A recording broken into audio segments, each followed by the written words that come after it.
지금 드리는 새가족 헌신예배는 우리 교회에서 2018년도 드리는 헌신예배, 마지막 헌신예배에 속합니다. 이제까지 헌신예배를 여러분 올 한해도 여러 차례 드렸는데 하나님 앞에 온전히 헌신하지 못한 부분이 있다면 오늘 이 예배를 통하여 유종의 미를 거두는 마음으로 하나님께 헌신하는 성도들이 되시기를 주의 이름으로 축원합니다. 저를 한번 따라서 하시기 바랍니다. 헌신합시다.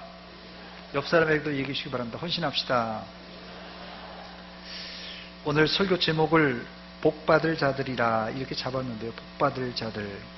복을 누구에게 받고 누가 또한 복을 받습니까? 본문은 인자하신 예수님이 재림시에 자기의 영광 보좌에 앉아있는 모든 민족을 심판에 앞서서 구원받을 자와 지옥 갈 사람을 오른편 또 왼편으로 구분하는 장면입니다. 본문 31절로 33절입니다. 인자가 자기 영광으로 모든 천사와 함께 올 때 자기 영광의 보좌에 앉으리니 모든 민족을 그 앞에 모으고 각각 구분하기를 목자가 양과 염소를 구분하는 것 같이 하여 어떻게 한다고요? 양은 그 오른편에 염소는 왼편에 두리라고 그랬습니다.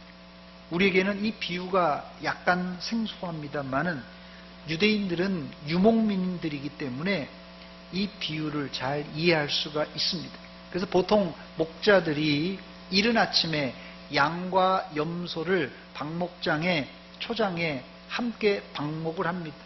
그런데 추운 겨울에 또 밤에 이 양과 염소를 불러드릴 때 양은 한편으로 염소는 또 다른 편으로 구분해서 이제 재운다고 합니다. 이런 구분이 마지막 심판대 앞에서도 일어날 것이라고 우리에게 소개하고 있습니다. 본문에 읽어보면은 34절에 하나님 아버지께 복받을 자들을 이렇게 되어 있습니다. 하나님 아버지께 복받을 자. 이 복의 수요자는 누굽니까? 복을 누가 준다고요? 하나님 아버지께 복받을 자라고 그랬으니까 하나님 아버지께서 복을 직접 주십니다. 복받을 자는 누구입니까? 그러면 임금님의 오른편에 있는 양들에게 주신다고 그랬어요. 34절입니다. 그때 임금이 그 오른편에 있는 자들에게 이르시되 내 아버지께 복받을 자들이여 나와 창세로부터 너희를 위하여 예비한 나라를 상속받으라 그랬습니다. 그렇다면 이 오른편에 있는 자란 실제 누구를 말합니까? 다른 사람이 아니라 여기 비유적으로는 양들인데 실제로는 임금님에게 선행을 베푼 사람입니다. 오른편에 있는 사람은 양들이라고 비유했는데 임금님에게 선행을 베푼 사람입니다. 본문 35절과 36절에 보니까 임금님은 오른편에 있는 사람에게 뭐라고 합니까? 내가 줄일 때 먹을 것을 주었고 내가 목마를 때 마시게 하였고 내가 나그네 되었을 때 영접하였고 또 내가 헐벗을 때 옷을 입혔고 내가 병들었을 때 돌보았고 내가 옥에 갇혔을 때 와서 보았느니라. 이렇게 오른편에 있는 양떼들에게 말하는 거예요. 여기 말하는 임금이 누구예요? 내가 임금입니다. 임금님이 무슨 연고인지 모르겠어요. 임금님이 어떤 연고인지 모르지만 왕자리에서 쫓겨났을 때 줄이고 목마르고 또 나그네 되었고 헐벗고 병들고 옥에 갇혀 있을 때 바로 이 오른편에 있던 자들이 이 왕을 임금님을 이제 돌보아 주었기 때문에 임금님은 자신이 왕위를 되찾은 후에 이들에게 상을 내리신 것입니다. 인지상정이라고 자기에게 은혜를 베푼 사람에게 임금님이 당연히 은혜를 갚는 것 당연한 일 아니겠습니까? 그런데 그 다음 이야기를 들어보면 우리의 생각이 좀 달라집니다. 본문 37절로 39절입니다. 이에 의인들이 대답하여 이르되 주여 우리가 어느 때 주께서 줄이신 것을 보고 음식을 대접하였으며 목마르신 것을 보고 마시게 하였나이까? 어느 때 나그네 되신 것을 보고 영접하였으며 헐벗으신 것을 보고 옷 입혔나이까? 어느 때 병드신 것을 보고 병드신 것이나 옥에 갇히신 것을 보고 가서 배웠나이까? 하리니 했습니다. 오른편에 있던 사람들은 성경이 뭐라고 합니까? 의인들이라 이렇게 말하는데, 의인들은 임금님께 저희는 당신에게 이런 호의를 베푼 적이 없습니다, 이렇게 말하고 있어요. 이게 어떻게 된 것입니까? 임금님의 이야기와 이 의인들의 이야기가 달라요. 이때 임금님이 자신의 속마음을 그들에게 이야기합니다. 본문 40절입니다. 한 목소리를 같이 읽겠습니다. 시작. 임금님이 대답하여 이르시되 내가 진실로 너에게 이르노니 너희가 여기 내 형제 중에 지극히 작은 자 하나에게 한 것이 곧 내게 한 것이니라 하시고 아멘. 오늘 우리가 새가족 헌신 예배를 드리고 있는데, 새가족은 우리 교회에서 가장 연약한 사람들 중에 하나입니다. 그러므로 그들을 우리가 끌어안고 사랑해야 하는데, 그 새가족을 어느 정도 끌어안고 어느 정도 사랑해야 하는 것입니다. 마치 그분이 예수님이라고 생각하고 예수님을 섬기듯이 우리 새가족들을 섬기라는 말씀이에요. 저를 한번 따라서 하시기 바랍니다. 예수님같이 섬기겠습니다. 옆 사람에게도 말해주시기 바랍니다. 예수님같이 섬기겠습니다. 예, 잘 섬길 것 같아요. 두 번째, 그렇다면 임금님 오른편에 있던 의인들은 이런 선한 행위 때문에 이 선한 행위를 해서 구원받고 복을 받은 것입니까? 다시 말씀드립니다. 임금님 오른편에 있는 이 의인들은 선한 일을 행해서 임금님에게 잘해서 복을 받고 구원을 받은 것입니까? 아닙니다. 아니에요. 우리 개혁교회의 모토는 오직 믿음으로 의롭다 하심을 받는다, 이렇게 못 받고 있습니다. 오직 의인은 믿음으로 말미암아 살리라 했습니다. 우리는 이 교리 위에 서 있습니다. 오른편에 있던 선한 일을 행한 사람들을 예수님은 비유지만은 의인이라 그랬어요. 의인이라. 그렇다면 여기서 예수님도 선한 일을 행한 사람들에게 선한 일을 너희가 행했으니 너희가 의인이 되었고 구원받았다, 이렇게 말씀하신 것입니까? No, 아닙니다. 사실 이 비유는 선한 행위로 구원받았다는 인상을 충분히 줄 수 있는 구절입니다. 그러나 이 한 비유에 갇혀 있으면 이 비유의 속뜻을 우리가 이해할 수 없습니다. 오늘 마태복음 25장 이 본문의 전체에 세 가지 비유가 기록되어 있습니다. 첫 번째 비유가 뭐죠? 열처녀 비유. 두 번째 비유가요? 달란트 비유. 세 번째 비유가 바로 양과 염소의 비유입니다. 이 세 가지 비유를 종합적으로 살펴보면 예수님이 양이라고 비유한 오른편의 사람들을 의인이라고 부르는 것이 단순히 선한 행동을 했기 때문이 아니라는 것을 우리가 금방 눈치챌 수가 있습니다. 그렇습니다. 이 세 가지 비유는 모두 인간의 행위를 강조하는 것 같지만 사실상 그 행위 속에 숨어있는 뭐요?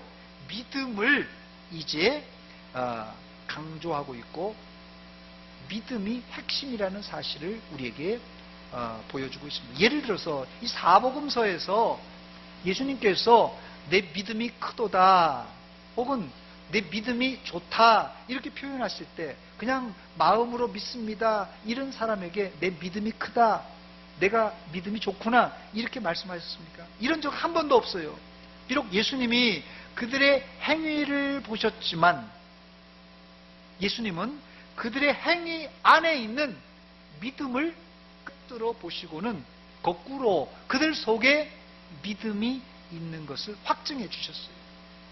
예를 들어서 12년 동안 혈루증으로 고생하던 여인이 내가 예수님의 옷자락이라도 붙들면은 내 병이 낫겠다고 하는 그런 믿음을 가지고 예수님의 옷자락을 만졌을 때 예수님은 여인에게 이렇게 말씀했습니다. 마태복음 9장 22절인데요. 예수께서 돌이켜 그를 보시며 이르시되 따라 안심하라. 따라 안심하라. 내 행동이 너를 구원하였다? 아니에요. 내 행동이 아니라 내 믿음이 너를 구원하였으니 하면서 그를 치유해 주시고 구원해 주셨습니다. 예수님은 분명 여인의 행동을 보셨어요. 여인의 행동을 보셨지만 여인 안에 있는 믿음을 꿰뚫어 보시고는 바로 구원을 선포하셨던 것입니다. 마가복음 2장에 중풍병자를 4사람이 메고 예수님께로 왔습니다마는 예수님이 계신 집에는 인산 이례를 이루어서 도저히 그걸 뚫고 예수님에게 나갈 수가 없었어요. 그래서 지붕 위로 올라가서 이 중풍병자의 친구들이 기와를 뜯어내고 지붕을 뜯어내고 이제 이 중풍병자의 상체로 침상체로 달아내립니다. 예수님은 그들의 행동을 보시고가 아니라 마가복음 2장 5절 말씀 보니까 예수께서 그들의 뭘 보시고요? 믿음을 보시고 중풍병자에게 이르되 작은 자야 내 죄 사함을 받았느니라 이렇게 선포하셨습니다. 그러므로 우리는 사람의 속을 들여다보지 못합니다. 우리는 누가 믿음이 있는지 사람의 이 겉을 보고는 속을 몰라요. 그러나 예수님은 우리의 행위를 보고 우리의 말을 보고 바로 이 속을 알 수 있는 분입니다. 그래서 오늘 본문에는 예수님은 의인들의 한 행동만 보았지만 이미 그들 속에 있는 믿음을 보신 것입니다. 다시 말씀드립니다. 기독교는 오직 믿음으로 구원받는 종교입니다. 그럼에도 불구하고 그 믿음이 행동과 함께 갈 때 비로소 우리는 의롭다 칭함을 받을 수 있습니다. 그래서 야고보 사도는 초대교회에 이렇게 경고했습니다. 야고보서 2장 15절로 17절입니다. 만일 형제나 자매가 헐벗고 일용할 양식이 없는데 너희 중에 누구든지 그에게 이르되 평안히 가라 덥게 하라 배부르게 하라 하며 그 몸에 쓸 것을 주지 아니하면 무슨 유익이 있으리요. 이와 같이 행함이 없는 믿음은 그 자체가 어떤 거라고요? 죽은 것이라고 그랬습니다. 그래서 믿음과 행위는 이론적으로 이건 믿음이고 이건 행위다 이렇게 구분을 할 수 있지만 구별할 수가 없습니다. 저는 이 세 가족들이 우리 교회에 와서 잘 정착하기 위해서는 온 교회 성도들이 이 야고보 사도의 말에 귀를 기울여야만 한다고 생각합니다. 야고보서 2장 2절로 4절입니다. 만일 너희 회당에 금가락지를 끼고 아름다운 옷을 입은 사람이 들어오고 또 남루한 옷을 입은 가난한 사람이 들어올 때 너희가 아름다운 옷을 입은 자를 눈여겨보고 말하되 여기 좋은 자리에 앉으소서 하고 또 가난한 자에게 말하되 너는 거기 있든지 말든지 내 발등상 아래 앉으라 하면 너희끼리 서로 차별하며 악한 생각으로 판단하는 자가 되는 것이 아니냐 했어요. 이런 차별의 문제는 사실상 과거나 지금이나 한국이나 미국이나 동일한 문제입니다. 사람이 사는 곳이라면 일어날 수 있는 문제입니다.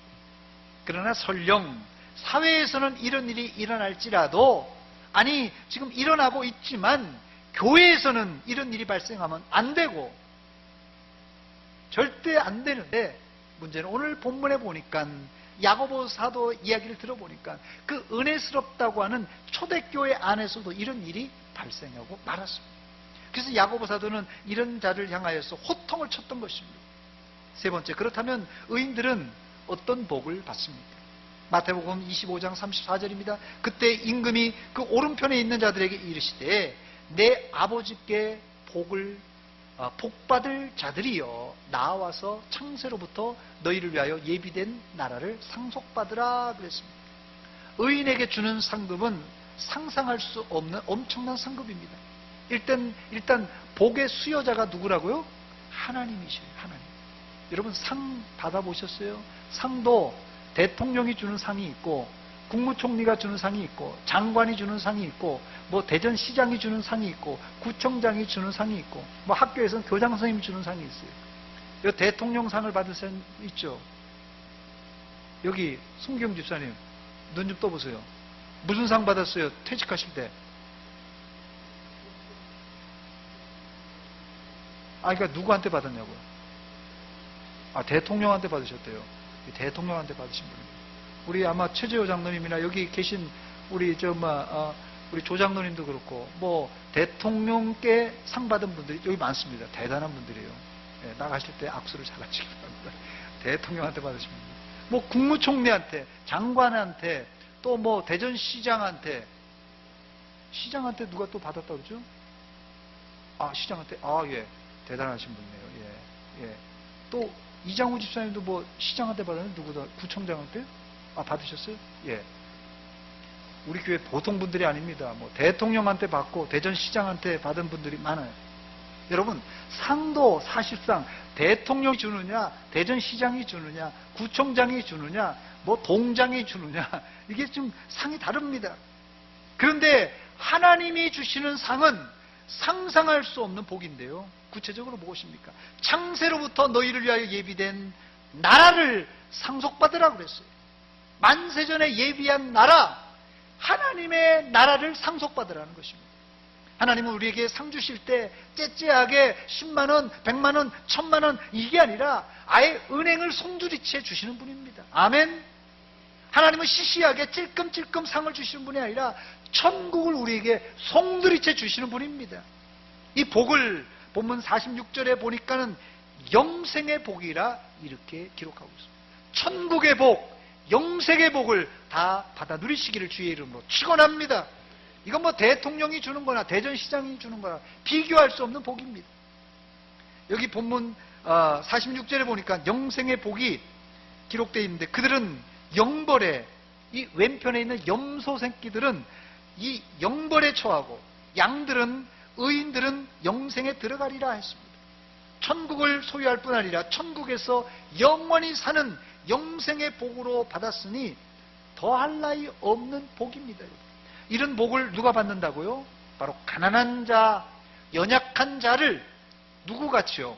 예수님같이 대우한 의인들에게 주시는 상급입니다.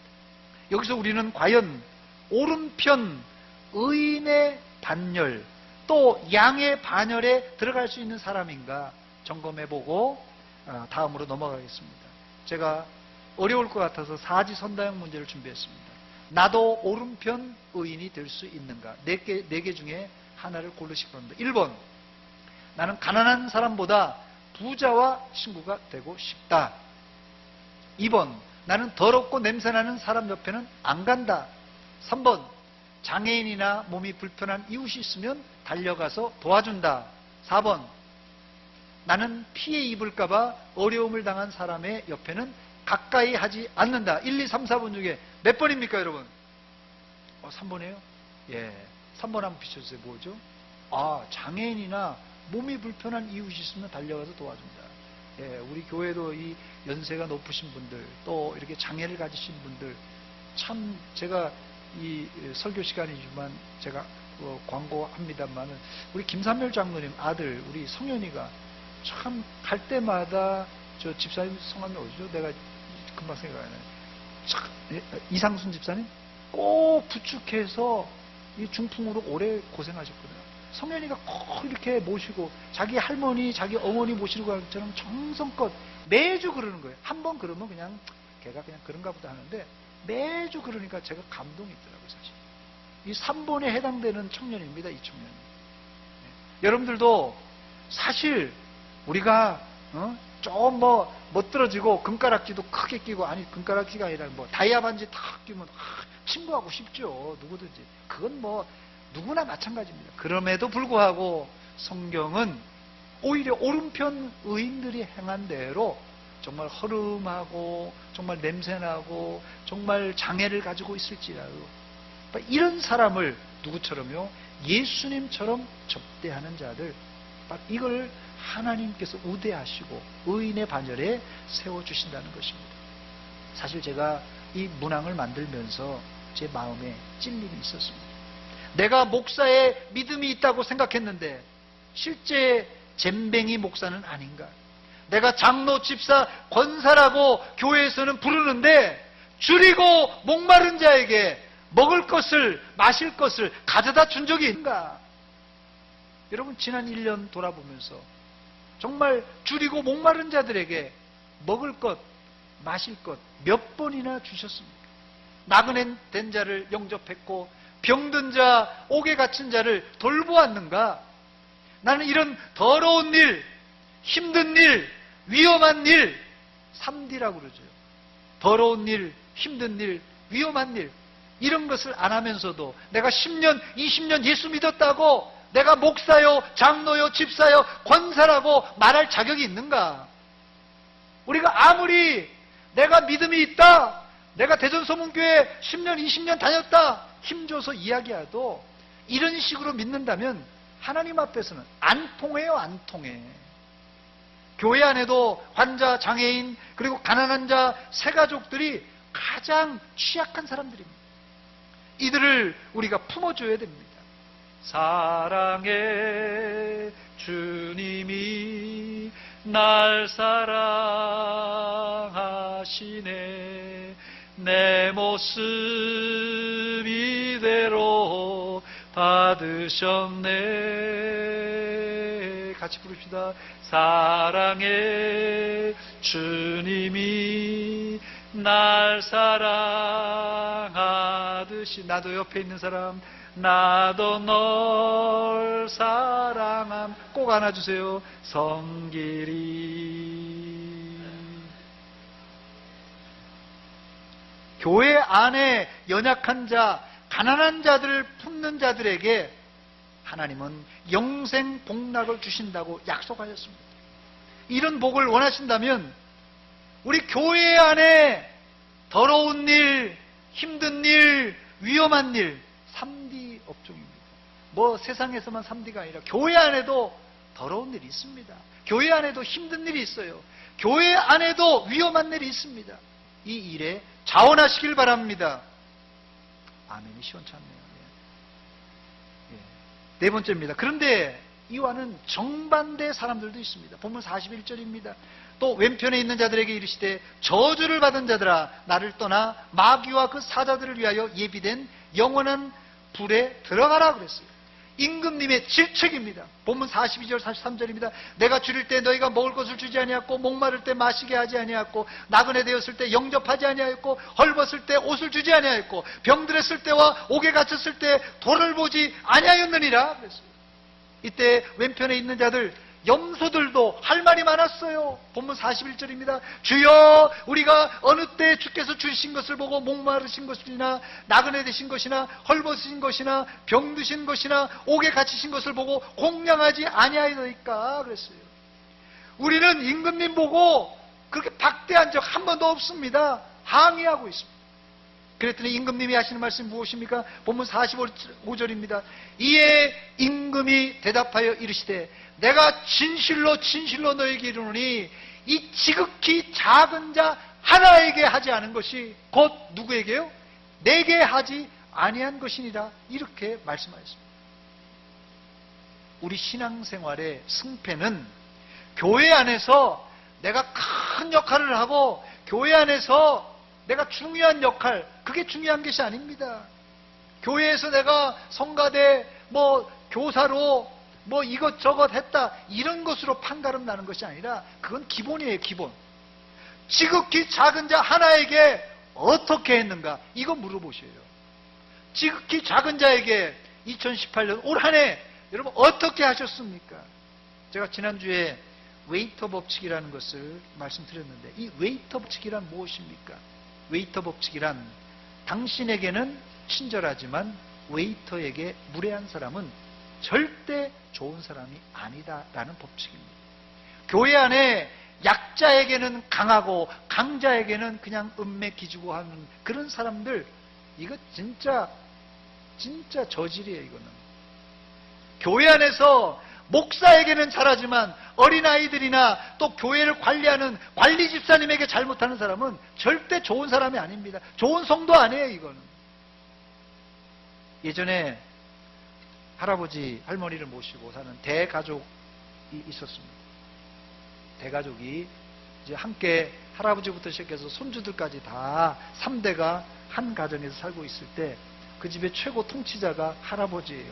할아버지가 에헴 하면 그냥 기침 소리가 오늘따라 명랑하다, 좀 밝다 하면은 그날은 좀 조용히 넘어가고, 기침 소리가 좀 고약하면 그날은 누가 됐든지 그냥 불똥이 떨어질 수 있습니다. 어느 날 밤에 할아버지가 입이 심심해서 사탕이 먹고 싶은 겁니다. 애비야, 출출하니까 가게 가서 사탕 좀 사오느라. 이 아들이 아이고 추운 밤에 아버지가 이런 것이 그냥. 여보, 아버지가 사탕 사오래. 이 아내도 추운 밤에 이거 참 그러잖아요. 야, 큰애야, 할아버지가 사탕 사오란다. 큰아들도 이게 갈래니까 춥잖아요. 야, 둘째야, 야, 사탕 사와. 둘째도 가기 싫으니까 결국은 막내예요. 야, 막내야, 사탕 사와. 이놈이 막내가 추운데 캄캄한데 밖에 나가려니까 사탕 사오려니까 힘들잖아요. 엉엉 울면서 할아버지에게 달려갑니다. 할아버지, 형이 사탕 사오래요. 컴컴하고 무서워 죽겠는데요. 결국 사탕은 할아버지가 이 손주와 손잡고 가서 사오게 됩니다. 우리 교회가 목사가 편한 대로, 장로가 편한 대로, 권사 집사가 편한 교회가 돼서는 안 됩니다. 우리 교회는 가장 힘없고 약한 세신자, 노인들이 편하게 신앙생활할 수 있어야 돼요. 이게 우리가 추구하는 기쁨의 동산, 작은 천국 같은 교회의 모델입니다, 여러분. 우리 교회 전도의 문이 열리기 위해서는 이런 소문이 나야 됩니다. 그래야 새가족들이 들어옵니다. 전도의 문은 무작정 기도만 한다고 되는 것이 아닙니다. 기도만 한다고 문 열리는 게 아니에요. 그렇다고 제가 이 기도의 능력을 부정하는 것은 아닙니다. 좋은 소문이 나야 돼요. 대전 서문교회 가면 새가족들이 대우받더라. 대전 서문교회가 약자 편에 선 교회라는 소문이 나야 저절로 전도의 문도 열릴 줄 믿습니다. 교회는 기득권자들의 편리를 위해서 운영되어서는 안 됩니다, 여러분. 이러다 다 썩었어요. 이 중세 썩은 것이 사제들 중심에 자기네들끼리 다 해먹고 다 헤쳐먹은 거예요, 이게. 그러니까 이 일반 백성들은 예수를 제대로 믿지도 못하는데 자기 혼자서 그냥 신앙생활 잘난 척하다가 이 중세 교회가 망한 것입니다, 여러분. 교회는 기득권자들의 편리를 위해서 운영되면 안 됩니다. 기득권자들이 불편하더라도 힘없는 자들을 위해서 기득권을 내려놓을 줄 알아야 됩니다. 그래야 제대로 된 이 교회가 되는 것이에요. 제대로 된 가정은 제일 어린 막내 아들이 할아버지를 이길 수 있어야 돼요. 제일 막내가 할아버지를 이기듯이 우리 교회는 새가족이 목사, 장로를 이기고 대우받아야 하고 존중받고 대우받아야 되는 것입니다. 아멘입니까? 이를 위해서 우리 새가족부가 있는 것이에요. 저를 한번 따라서 하시기 바랍니다. 불편하게 삽시다. 여러분들이 사실은 이제 기득권층입니다. 교회 안에서는. 교회 안에 기득권자들이 불편하게 살 때, 그때 새가족들이 이제 대우받고 살게 되는 것입니다. 말씀을 맺습니다. 오늘 제 설교는 단순히 약자나 새가족에게 친절하자 이런 설교 아닙니다. 오해하지 마세요. 약자나 새가족에게 잘합시다 이런 설교가 아닙니다. 이 설교는 우리의 영원한 생존의 문제, 구원의 문제, 구원을 받느냐 못 받느냐 하는 아주 심각한 문제입니다, 여러분.